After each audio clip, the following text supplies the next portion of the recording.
पशुपालन और veterinary practice में एक दवा ऐसी है जिसे पैरासाइट्स यानी कि परजीवी का सबसे बड़ा दुश्मन माना जाता है। इसे आइवरमेक्टिन इंजेक्शन कहते हैं।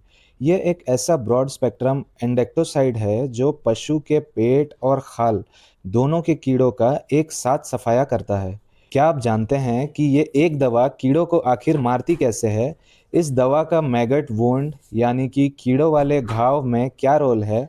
और सबसे ज़रूरी, क्या ये गाभिन पशु यानी कि प्रेग्नेंट एनिमल्स के लिए पूरी तरह सेफ है? आज हम आइवरमेक्टिन 1% की पूरी फार्माकोलॉजी, डोज और सारी हिडन डिटेल्स के बारे में जानेंगे। वीडियो को एंड तक ज़रूर देखें। सबसे पहले समझते हैं इसकी केमिस्ट्री। जब आइवरमेक्टिन पशु के शरीर में जाती है तो ये स्पेसिफिकली पैरासाइट्स यानी कि कीड़ों के नर्व और मसल सेल्स पर अटैक करती है। ये उनके क्लोराइड चैनल से बाइंड कर जाती है जिससे उनकी नसों में न्यूरल ट्रांसमिशन रुक जाता है।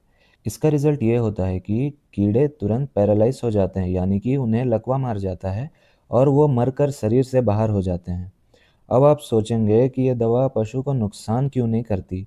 क्योंकि मैमल्स यानी कि जो स्तनधारी जीव होते हैं उनमें ये क्लोराइड चैनल्स होते ही नहीं हैं और हमारा ब्लड ब्रेन बैरियर इस दवा को दिमाग तक आने ही नहीं देता। आइवरमेक्टिन का स्पेक्ट्रम बहुत ही ब्रॉड होता है। इसे एंडेक्टोसाइड कहते हैं क्योंकि ये अंदर और बाहर दोनों जगह असर करती है। अंदर के कीड़े यानी कि इंटरनल पैरासाइट, ये पेट के राउंड वर्म्स और लंग्स के लंग वर्म के खिलाफ हाईली इफेक्टिव है। लेकिन ध्यान रहे, आइवरमेक्टिन चपटे कीड़े जैसे कि टेपवर्म्स और लीवर फ्लूक्स इन पर बिल्कुल असर नहीं करती क्योंकि उनके अंदर वो स्पेसिफिक रिसेप्टर्स नहीं होते। और ये बाहर के कीड़े यानी कि एक्सटर्नल पैरासाइट्स में भी काम करते हैं। ये स्किन पर चिपकी जूं, चीचड़, खुजली वाले माइट्स को कंप्लीटली कंट्रोल करती है। फील्ड में आइवरमेक्टिन का एक सबसे बड़ा यूज़ है मैगट वुंड्स यानी कि कीड़े वाले घाव को ठीक करना। स्किन के नीचे सबकट इंजेक्शन लगाने से ये खून के ज़रिए घाव के कीड़ों को मारती है।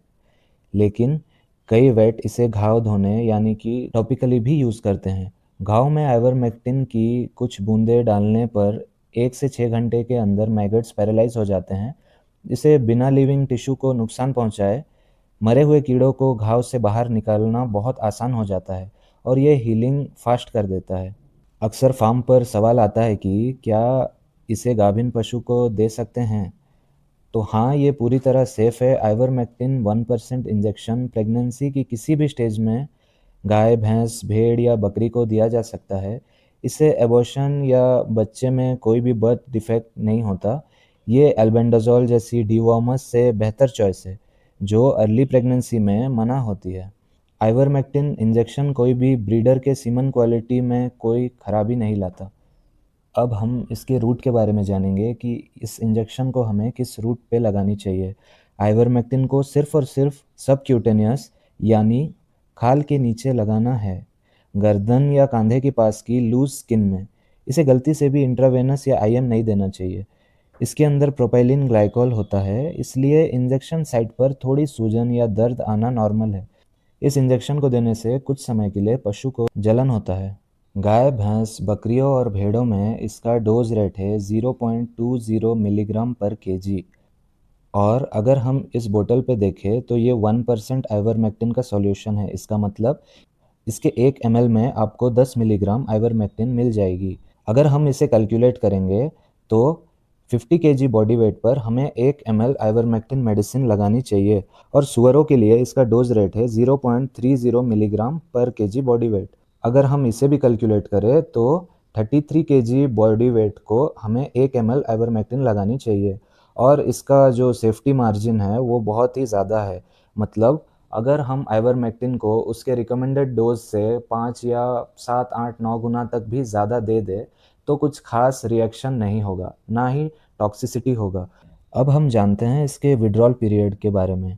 दूध देने वाली गाय, भैंस जिनका दूध इंसानों के लिए यूज़ होता है, उनमें आइवरमेक्टिन बिल्कुल लगाने से बचना चाहिए क्योंकि इसका रेसिड्यू मिल्क फैट में आ जाता है। मीट के लिए विड्रॉल पीरियड 28 डेज़ होता है। छोटे बछड़े या फिर बकरी के बच्चे जो 3 महीने से छोटे होते हैं, उनमें थोड़ी सावधानी रखें क्योंकि उनका ब्लड ब्रेन बैरियर पूरी तरह डेवलप नहीं होता और न्यूरोटॉक्सिसिटी का रिस्क रहता है। आइवरमेक्टिन पशुपालन में एक मास्टर ड्रग है अगर इसका रूट और डोज एकदम परफेक्ट रखा जाए। अगर आपको ये फार्माकोलॉजी एनालिसिस और डीप डिटेल्स पसंद आई है तो आप वीडियो को लाइक करें, अपने वेट और फार्मर ग्रुप में शेयर करें और चैनल को सब्सक्राइब करें। अगली वीडियो में आप किसी दवा का ब्रेकडाउन चाहते हैं, कमेंट करके ज़रूर बताइए। धन्यवाद।